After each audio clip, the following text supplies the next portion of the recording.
M. Sonko est rétabli dans ses droits en tant que citoyen sénégalais. Il retrouve ses droits politiques. Bon, donc, bien sûr qu'il sera candidat, plus que candidat encore. Quelle est la possibilité? Oui.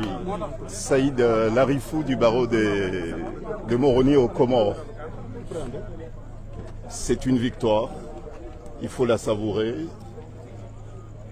Le combat sera très long, mais nous savourons avec un immense plaisir cette première étape qui est une étape victorieuse.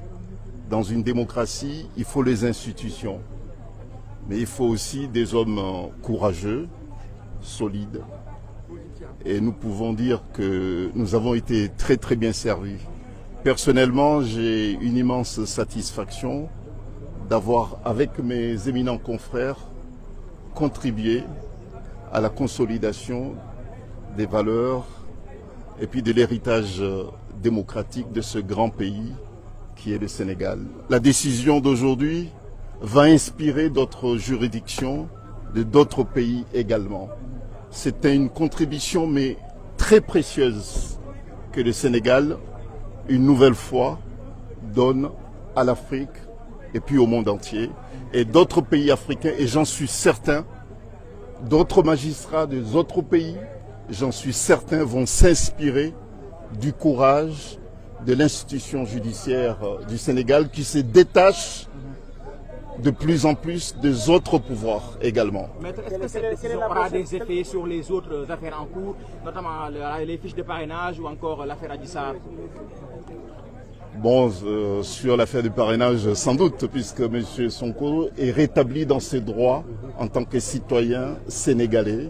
Il retrouve ses droits politiques. Bon, donc, bien sûr qu'il sera candidat, plus que candidat encore. Écoutez les papos, écoutez les papos. Bah écoutez, la prochaine étape, elle est politique. Pour nous, il n'y a pas d'étape judiciaire encore.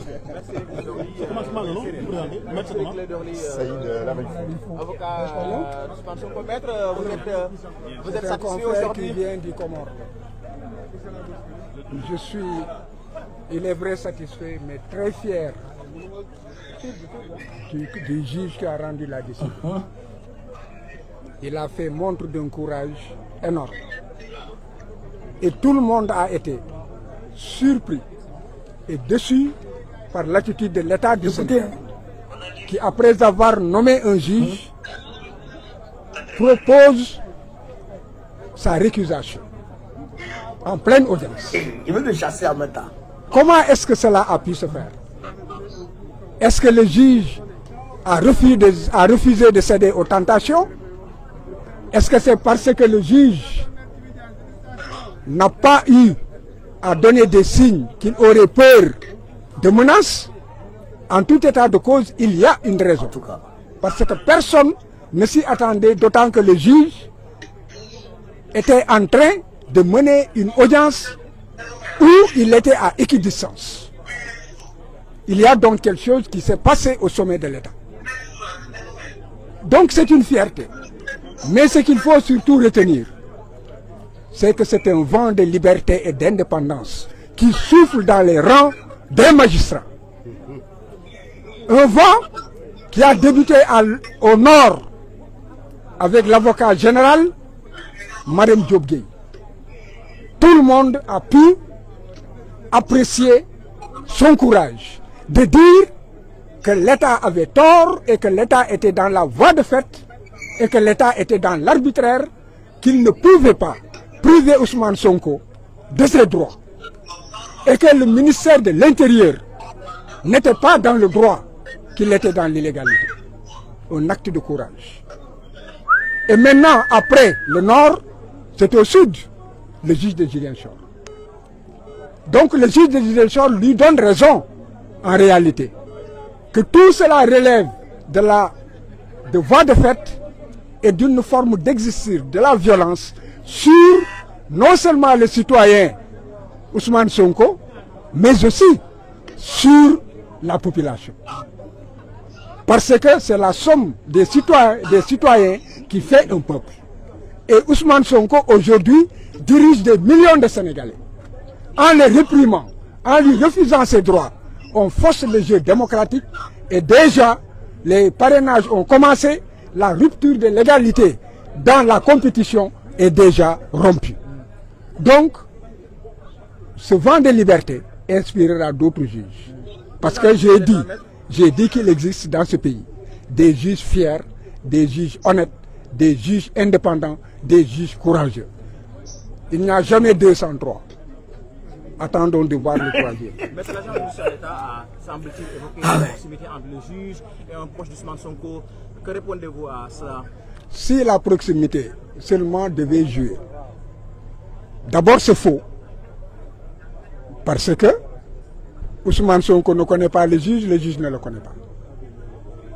C'est une vérité.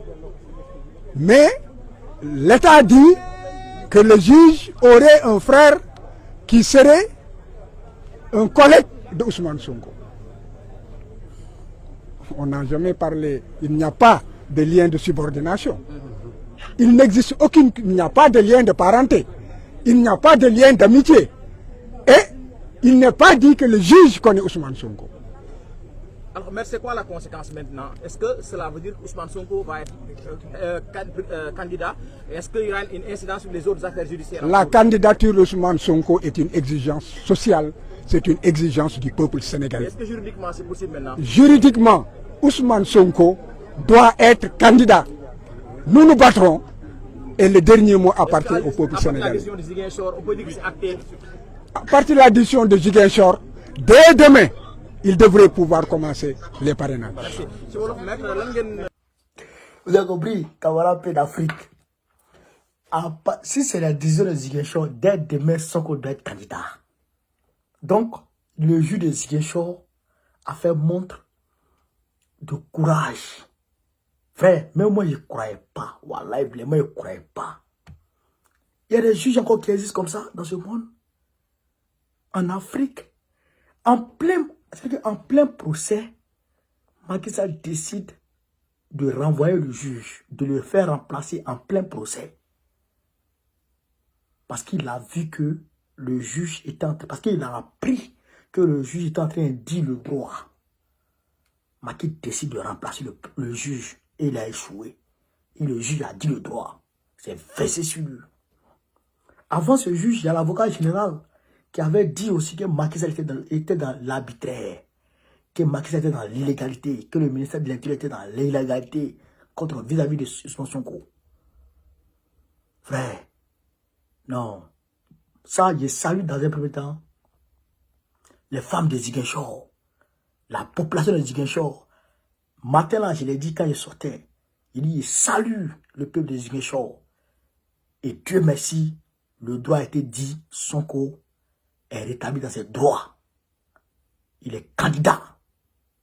Il est candidat maintenant. Et même étant en prison, c'est ce que Juan Branco avait dit, il peut être candidat. Et on peut faire campagne derrière lui et il va gagner étant en prison. Et puis on va le chercher en prison pour l'installer au palais. Frère, peuple de Côte d'Ivoire, on a le même problème en Côte d'Ivoire. On a le même problème. Le peuple du Sénégal l'a réussi. Et nous, le peuple du Sénégal a relevé le défi. Et nous, la question reste posée. Mobilisez-vous. Mobilisez-vous. Le peuple du Sénégal ne s'est jamais assis. Le peuple du Sénégal n'a jamais faibli. Ils ont tous été debout. Tous vous ont été debout. Donc, il faut que nous aussi, on soit debout et déterminés. C'est ça qui s'agit, camarades d'Afrique. Partagez la vidéo.